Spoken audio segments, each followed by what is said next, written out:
Panasonic always produces high-end TVs that manage to get close to the creator's intent. So, how does their 2023 mid-range OLED stack up to those expectations? Let's find out.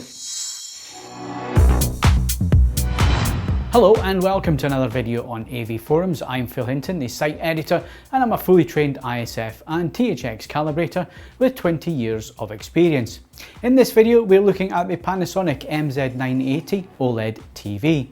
The Panasonic MZ980 is available in three screen sizes, starting with 42 inches at £1,599, a 48 inch at £1,699, and our review model is a 55 inch at £2,099. There is no 65 inch version available, as the MZ980 range is aimed at smaller screen sizes. The TV we're reviewing is a 55 inch set, and it was provided by Panasonic UK, and it's a brand new sealed unit in a retail box.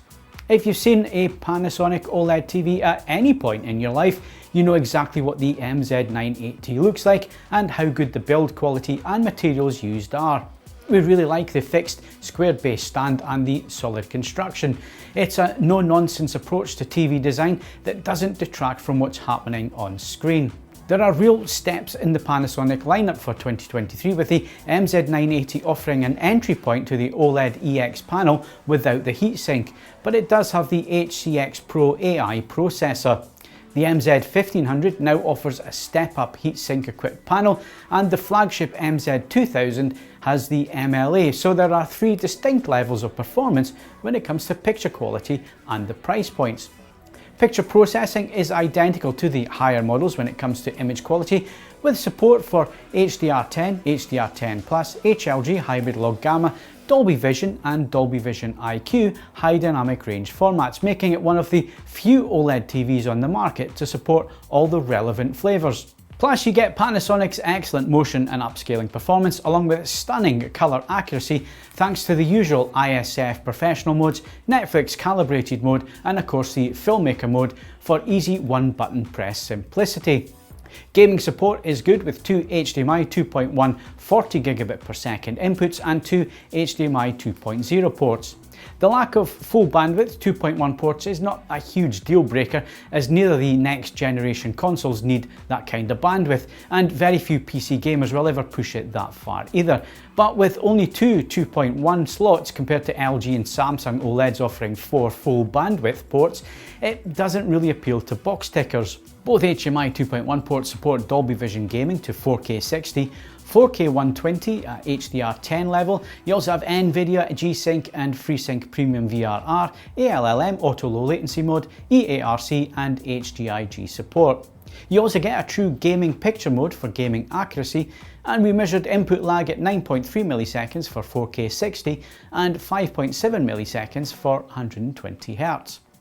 We go into picture quality measurements in detail within the written review on AV Forums, so head over and read all the details on the out-the-box and calibrated results there.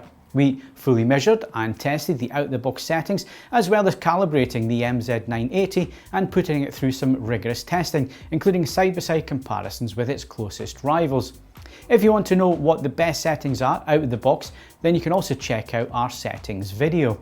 In the most accurate to D65 filmmaker mode, the Panasonic MZ980 measured 696 nits on an industry standard 10% window and 127 nits full screen. This is slightly less than what we measured on the LG C3, which is the main rival for this Panasonic. However, as I always say, peak brightness is just one part of what makes up an excellent HDR image. Moving to PQ EOTF tracking to ST2084 standard, and the Panasonic is accurate to the standards in filmmaker mode, and it doesn't push brightness over the top. We also get slightly different tone maps depending on the mastering display metadata, with 1000 nits tracking accurately to the peak brightness and then hard clipping, and with 4000 nits mastered content, the tracking is again accurate to the standard, with just a slight roll off before a hard clip at the peak brightness, in an attempt to keep highlight details without bringing down the overall picture APL, or average picture level. Wide colour gamut performance to DCI-P3 is also good, but not quite as perfect as we would like it to be. There are a few small areas where the colour saturation points are slightly off target, something that you can't see in reviews that just measure 100% saturation. We go into a little bit more detail here. Most of these errors seen on the graph will not be noticeable to most viewers with actual HDR10 content, and we're happy that the Panasonic is accurate and the errors are so subtle that most viewers will never see them. We measured BT2020 at 73% XY and 76% UV, with P3 coming in at 99% XY and 100% UV. Moving to screen uniformity with a 5% slide, and we noticed some very faint vertical bands were visible when we were watching this slide in a pitch black room. However, this banding was never actually seen with actual TV and film content in dark surroundings or with dark scenes within the content. All other brightness level slides were very clean, with no signs of dirty screen effect DSE or vignetting to the panel edges. We also didn't see any tinting to white when looking at the panel from wider angles. Motion reproduction of 24 frames per second content had the correct pull down applied, and it looked excellent with no induced judder noticeable. Broadcast content at 50Hz in the UK was also good, with no frame skipping or micro stutter, even with fast cuts. Upscaling is also superb, with no issues around edges or straight lines. HD 1080 content, on the other hand, was very sharp and detailed, with no signs of any upscaling issues or artifacts. With SDR content, the MZ980 is incredibly cinematic, with excellent grayscale and colour accuracy. Blacks are deep and fluid, with superb just above black detail, which adds real depth and detail to images.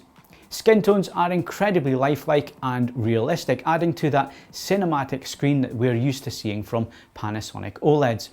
With SDR content, it's a real star performer and looks incredibly cinematic with high quality SDR 4K movie sources. Moving to HDR10 and HDR10 Plus content, and once again it's a solid performer, offering some really quite cinematic looking images. Colours are natural and bright with excellent accuracy, and those strengths noticed with SDR movies carry over to HDR10 content. Blacks are deep and shadow detail is excellent, with just a slight black crush noted now and again with some content. Dolby Vision playback is also very good on the MZ980, with those natural lifelike colours and skin tones showing up as a highlight here yet again. There is a little bit more crash seen with Dolby Vision dark mode when compared to the same scene in HDR10, but there are also more visible highlight details seen with the Dolby Vision content due to the dynamic metadata tone mapping. We didn't use the Dolby Vision IQ or light sensor modes for HDR10 and Filmmaker, but these do work well for those in very bright surroundings during the day. Overall, the MZ980 looks incredible with SDR and also gives a great account of itself with HDR10 and Dolby Vision content, given its position in the Panasonic range. The main rival for the Panasonic MZ980 is the LG C3, which offers more screen size options, is cheaper at those screen sizes where it matches the Panasonic, and is a much more all-around performer in comparison. It offers the same level of image accuracy, but with even greater set level calibration. It has the same Hollywood credentials as the Panasonic and offers almost identical HDR image quality. Plus, the LG really is a games master of a TV with 4 full bandwidth HDMI 2.1 inputs and more gaming credentials than the MZ980. But it doesn't quite hit the same image quality highs for cinematic looking images in comparison, and it's here where the Panasonic MZ980 will find its fans. If you don't need all the bells and whistles for gaming that the LG has, then it becomes a much harder choice between the two when it comes down to just image quality, and you will need to demo both of these side by side to see which one ticks the box for you. The Sony A84L or A80L is a much closer match to the Panasonic, with the same level of gaming features and an image that's more in tune with movie fans looking for accuracy. The problem for the Sony is that it struggles for peak brightness and it has a much higher entry cost, and it really doesn't offer anything that tops what the Panasonic can do, including image processing. Again, if these sets are of interest to you, you really should demo them side by side. So let's wrap this up. The Panasonic MZ980 is yet another solid mid-range OLED TV from the company with great features and image quality on offer.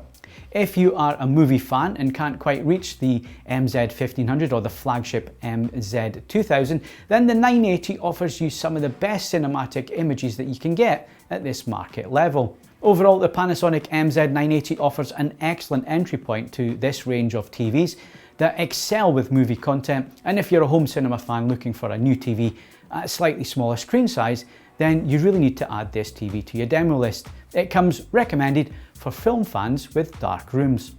Don't forget, you can read the full in-depth review at AV Forums, which goes into all of this in much more detail, so head over and check it out. If you've enjoyed this review, then please do give it a like, and if you want to see more TV reviews from AV Forums, including our thoughts on the 2023 flagship models, then please consider subscribing to the channel. Thanks for watching.